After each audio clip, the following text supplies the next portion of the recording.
We have a rather short parable in today's gospel, but a very powerful one, and one that has a lot of important spiritual lessons for us. But as we look at this parable, focuses first on the Pharisee. And the Pharisees were the most respected of the spiritual leaders of the Jewish people. They were known for their holiness and their fidelity to God's laws, which makes it all the more shocking for someone hearing this parable that this Pharisee's prayer is rejected. And why is his prayer rejected? Well, he came to pray out of an attitude of arrogance. He already believed that he was righteous before God. And so when he comes to prayer, he says, I'm not like all these other people. I'm following all the laws. I'm fasting. I'm tithing. Basically, he came to brag in his prayers more than to offer an authentic prayer to God. But he already believed that he was righteous in his own eyes. The word righteous means to be in a right relationship with God. And it's related to the virtue of justice. So if someone is righteous, that means they're in a proper relationship with God. There's no imbalance or no injustice in that relationship. If a person has committed sin, that would create injustice in that relationship. Because we owe everything to God. He's our creator. He has made us. Everything we have, everything we are belongs to him. And we owe him our total obedience. So when we disobey him and commit sin, that creates injustice in the relationship. And so if we're justified, that means we're pleasing to God. But this Pharisee assumed that he was justified, that he was right in his own eyes. He had no sins to confess, and he gave no credit to God for the position that he was in. And he just basically looked down on others. And so we call this arrogance. We call this the sin of pride. Placing yourself above others. And if we compare that to the tax collector knew that he wasn't worthy. And he was seeking God. Ultimately, we are justified. We are made righteous, not through our own efforts. Not because we're so great or we're so holy. But we're made righteous by the sacrifice of Jesus Christ. When we commit sin and there's disorder and injustice in the relationship, Jesus Christ is the one who on the cross paid the price for our sin and made it possible for us again to be in a right relationship with God. And so it's through his sacrifice on the cross and through his grace that we're made righteous, not on our own. As we look at this, spiritual pride, it's probably more common than we might think. And so I think it's good first for us to do an examination of conscience and to look at ourselves. When we come to Mass or when we turn to prayer, do we assume that we're good people because of that? Sometimes people assume that, well, I'm coming to Mass every week, so I'm doing pretty good, and I'm better than all these other people who aren't coming to Mass.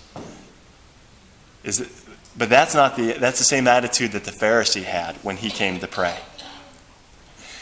Compare that to an attitude that we should have when we come to Mass, that we recognize that we're here because we need God. Not because we're so great and we're so holy, but because we need to be here, that we need God in order to become righteous. That we need the forgiveness that he offers in order to heal our sin and to heal the brokenness that's within us. And we come here because we know that we need the love that he offers us to heal the loneliness and the isolation in our hearts. That we need him. And that without God, we are nothing. And if we don't have God, we have nothing. But that with God in our lives, we have everything. We should come here with the attitude of beggars, knowing that we need Jesus Christ in order to be whole and to be fulfilled. And so I think that's a good question for us to ask ourselves. What attitude do we have when we come to Mass? Do we just assume that, hey, we're doing pretty good, we're here at Mass, we're all right, we're better than most people? Or do we recognize that we're here because we need God? There's a study done by the Pew Research Center a couple years ago about millennials. And full disclosure, I am a millennial, so I'll need to be careful what I say here. But what they found was 80% of millennials believe in God. And they identify with statements where they're seeking spirituality. They desire inner peace and things like that. But only 40% claim that religion is very important in their lives. So 80% believe in God and seek out some form of spirituality. They might be interested in yoga or New Age spirituality or inner peace, but only 40% claim that any form of religion is important, which is why you'll often hear people say, I'm spiritual, but I'm not religious. But the reality is, they're falling into the same issue that the Pharisee had. They think that they can become righteous on their own. They think that they can be spiritual and attain inner peace without religion, meaning without the gospel of Jesus Christ, without his sacrifice on Calvary, without the sacraments. The Mass is where the sacrifice of Jesus Christ is presented to us again, and it's our participation in the sacrifice of Jesus Christ. So they think they can become righteous and attain inner peace without religion, without Jesus Christ, without the sacraments, without the teaching of the church, and without the guidance that the church offers us. And the reality is that's not possible.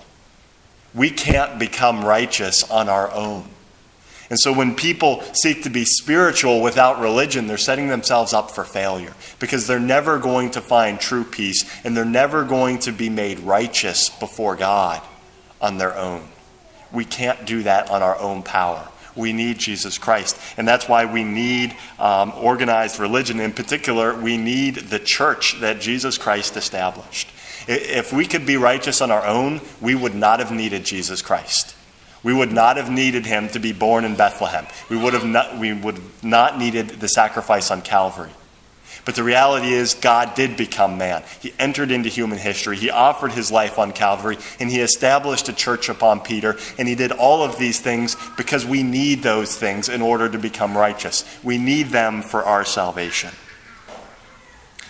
And so as we reflect upon these readings and as we reflect upon the spiritual lessons that Christ teaches us in this parable, I think it's important for us to have a true and authentic attitude of humility in our prayer, recognizing that we don't become righteous on our own. We cannot become righteous without the church and without the sacraments. But we need Jesus Christ. We need his sacrifice, and we need the sacraments that bring the grace from Calvary to us here today.